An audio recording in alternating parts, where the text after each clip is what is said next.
I am so excited to share 11 reasons why I love tarot cards. My name is Trixie Little and this is Artist in the Wild. I am very excited because I am embarking on a very big project of designing my own tarot deck, and I've just completed a little section of it, and I'm very pleased to announce that I'm selling the first printing, like my first test print. I'm taking pre-orders right now for the Suit of Wands, and I'll do this every time I complete one of the suits, which are based on the elements, and also I'll do it twice for the major arcana until I have my deck finished, or unless maybe I'll get a publishing deal before then or something. But anyway, I have them in my hot little hands. They look so good, and I'm hesitant to show them really close up because I don't want AI stealing. So this is the printed version. They will have rounded corners, I think, in the final one, but the backs look really good, and it's just super saturated color. They look fantastic. I wanted to start this whole presentation by just explaining some of the reasons I think learning the language of tarot cards is a worthwhile endeavor, how I don't believe it's the work of the devil. I don't believe that it's predictive or fated. I believe it allows you to have a way to talk to yourself, your higher self. And I find it to be very, very present, like immediate. And also because if you make any different choice along the way, it will change the outcome. So it's more for me a way of exploring different possible outcomes to situations that I find really sticky.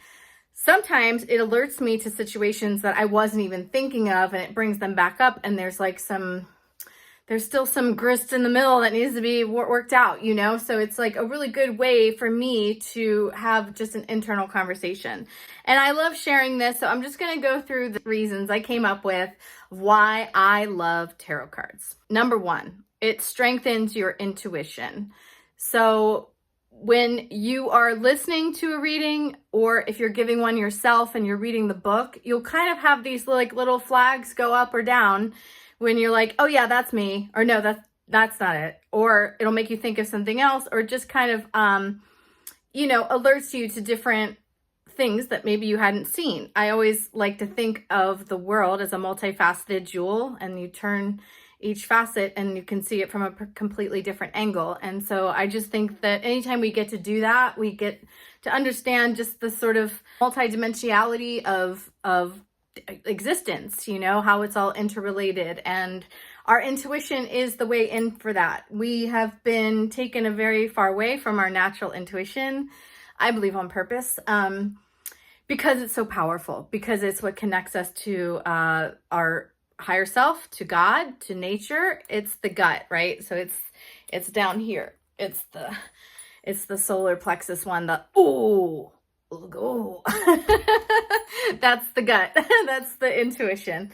So it like arrives in our digestive system too. So, just think about that. It's like, our body, there's certain, is it kinesiology or something that they do the testing where like the blood flows away from the extremities when it's feeling threatened, and it comes in and it like protects our core.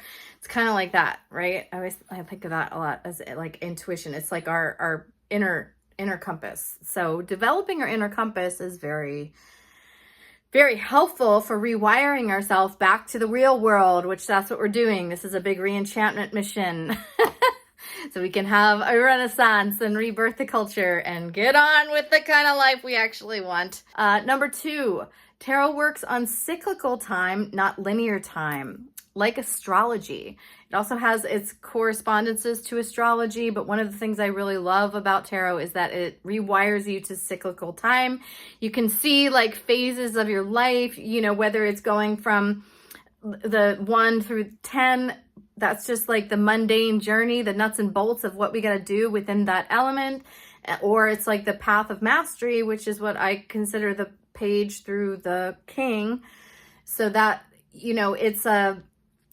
you recognize there's cycles within cycles, and then it all starts again. So rewiring ourselves to cyclical time is always a good idea, because that's what all the ancient wisdom says, right? That time A, doesn't exist, but also that it's not linear at all. So the more we get practice with that, I think the more we return to our intuition, the more we return to nature, and the more that we can navigate, I think, properly, with wisdom and with assuming responsibility for all the power that we have within us. Number 3, tarot is elemental. So also like astrology, I mean, these are some of the reasons I love astrology too, but because tarot wires us to really see the elements within ourselves. The wands are the fire, the cups or chalices, it's called sometimes, are water, emotions. We've got the swords, which is the mental aspect, and that's air. Then we have the earth, pentacles, which is the material world. And then it's like, and then it all comes together. You become like an emperor, empress. Those have mastered all 4. They become the king and queen of all of it. I just like thinking of it like that, like where it's like there's just like this nested, and it never ends. It's like the desire and hunger for more adventure, more life, more humanity doesn't ever end. But I think when we can get into the elemental time and see, some of us have, and this is even clearer in astrology, obviously, because our charts are just point to all the elements and how they work. Like I have a lot of water in my chart. I'm very sensitive, empathic, intuitive, that lunar feminine kind of stuff. The water, that's me. A lot, dominant, right? But I also have a lot of air. So I think a lot. I'm a writer, I like to express myself with words also. Just being able to access the elements within ourselves and to see them, as the building blocks of life, what we are given to create with in this world, and also what we're made of. 5th element, of course, ether is like the kind of in between. It's like the juice that makes it all happen, the God juice. All right, number 4. I like to think of tarot as an interpersonal weather report. So sometimes the cards can either be about you or someone in your life or someone coming into your life. And I like to think of it as an interpersonal weather report. Like, where are they at on their journey? Are they coming in like a knight here for a good time, not a long time? Or are they coming to me, with a major arcana? Or are they coming to me with a strength card? Or like, are they a tower or a devil card? So sometimes you can get insights into other people, not always negative either. You can be like, you'd be like, oh, he's a king, huh? Whoa, I didn't see that first. Or when things are exalted or debilitated, each expression has its light and dark side, right? And that's why it's helpful to start to understand ourselves in these different strata and these different like notes or flavors, so that we see how it all comes together. And it's just a beautiful way of understanding other people, which can be complicated. Number 5, it's a really great tool for communicating in relationships. So, I mean, I'm always encouraging dudes to learn tarot, especially to talk to their partners and stuff, because it is a way of expressing, where you're at, like on a journey, like, oh God, I'm like really having a 5 of Wands. It's like a struggle bus. Like, I don't even know what's going on, or I just need to put my wand down. Like, so you can like talk about your own experience in sort of a symbolic way.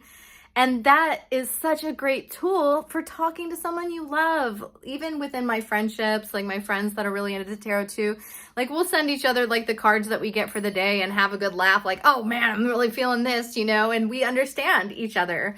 It's like, and it's just a way of like, I'm like, I know exactly what she's talking about. I know her life and what she's going through and what she's referring to. So it's just like, with just a card, it's such a beautiful, simple way of, again, taking that next step of understanding ourselves and then each other in relationship as these layers and elements and all these things that come together on these cycles within cycles and the journey of becoming human. It's a beautiful thing. So number 6. Okay, so this is related to number 4, the weather report. But number 6 is, I consider tarot to be a time-tested navigational device. So I say time tested because it's kind of old. I think the original cards were much different than what even I'm referencing more, which would be the Rider-Waite-Smith version. And but before that, there was the Marseille deck, and then even playing cards, ways of using divination, predicting the future and stuff. Could be anything from tea leaves, runes, casting stones. You can look at cinnamon in a dish, so there's lots of things, scrying. It's a navigational device in the sense that it can give you tactical information, right? So if someone's got a lot of devil energy, you're looking into a relationship and it keeps coming up devil, and it's like, that's like about addictions. That's like being really lost in the sauce. That's like, we can't really like access people with addictions. They have to want out. And unfortunately, I even count right now social media a really high addiction. It's a navigational advice device because it's a place that I can go every day and just be like, what's the lay of the land? What's going on?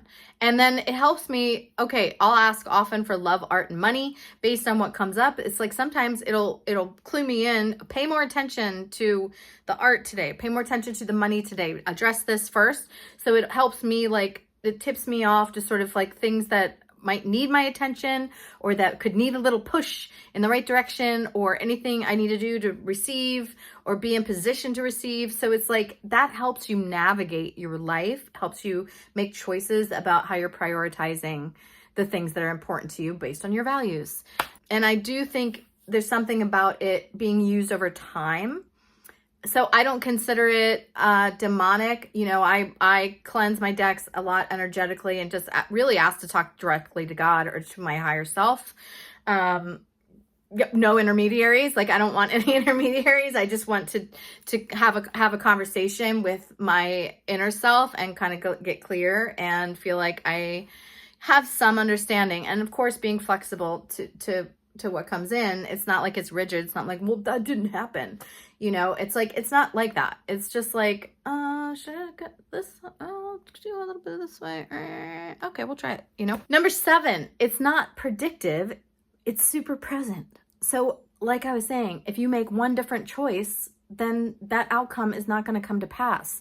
So it's like, just based on what's happening right now, these are the dynamics. This is how it looks. This is how it feels. This is how people are experiencing it right now. So use it to navigate. That's what I'm saying. Number 8, this is like the best one. This is my favorite one. This is my absolute favorite one. 8, it gives you fluency in a visual symbolic language. This is the most important thing, honestly, is that you are training yourself to recognize signs and symbols and to immediately impart a meaning. Okay, so when you learn the journey of the tarot, which is kind of a fixed language, or other oracle decks have different languages, visual symbolic languages, and they also have texts that go with them. But really, it's training you to look at the card and to make your own associations first. So any direct personal association in the card will override what the meaning is. It's talking to you directly in that visual and symbolic image, and so you take that in. And it's like, we can't like second guess these things so much, take it as it arrives, whether you like it or not. It's navigational advice. It's good to know, it's like not everything is great or good or meant for us. So it's just like, take the advice. It's the visual symbolic language part, though, is important because our dreams communicate this way. We don't actually have word conversations in our dreams. We impart and intuit. We just know. It's a conversation just through knowing. Also, in our dreams, it's taking us on a visual symbolic ride. Our subconscious is showing us a catalog of different things. We're working through things.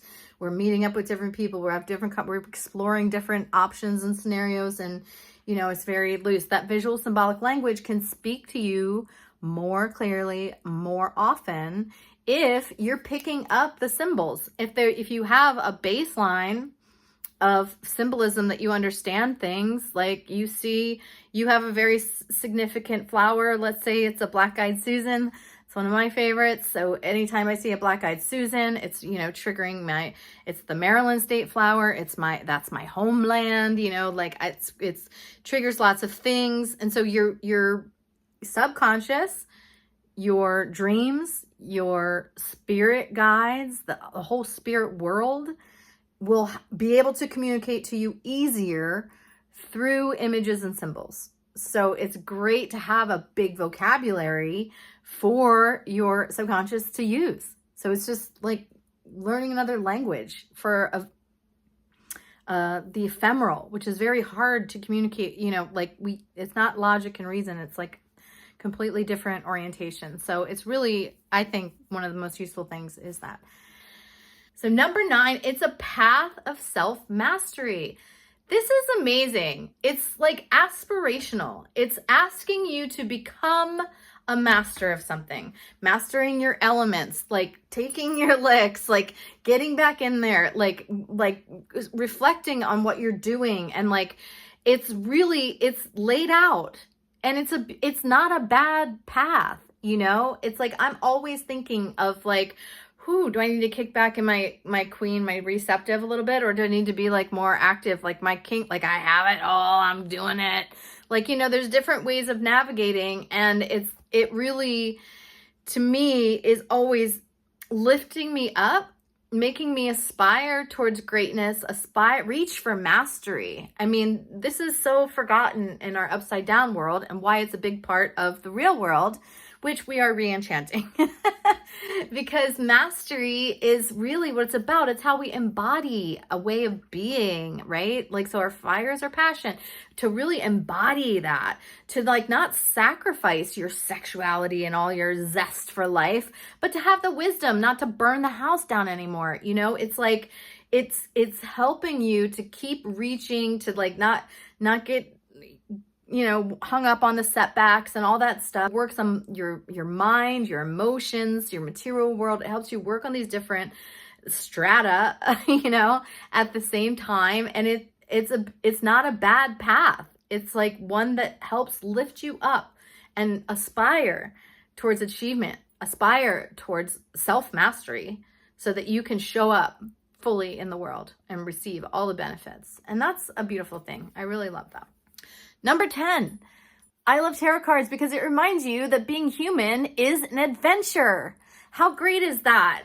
Life should be an adventure. It's gotten so closed down. It's like our whole online addictions, all of our scrolling addictions, all of our other addictions that we deal with, because we have to compromise ourselves so much to fit into like what society's asking of us. And oh God, just horrible manipulative people and like all this stuff. And like, where have we gone wrong? You know, I just think that when we were, especially if you're Gen X, you know, I never thought that we would let go of that, like the poetic, the romantic, that we were really like, we were living life like we meant it.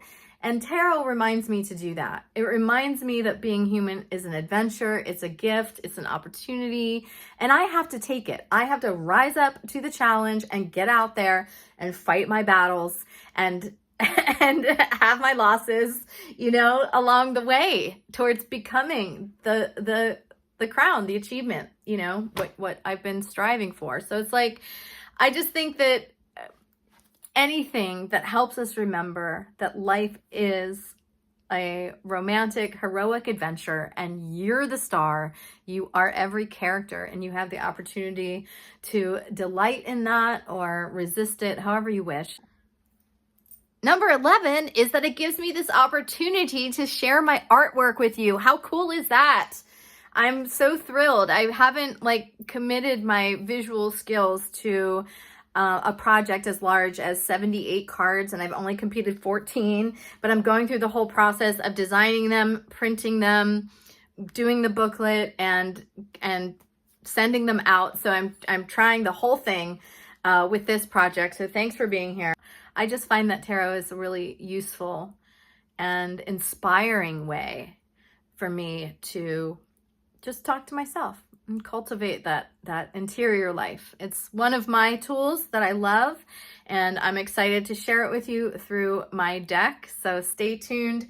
I'm about to release a video that describes each of my cards in the suit of wands. So thanks for watching.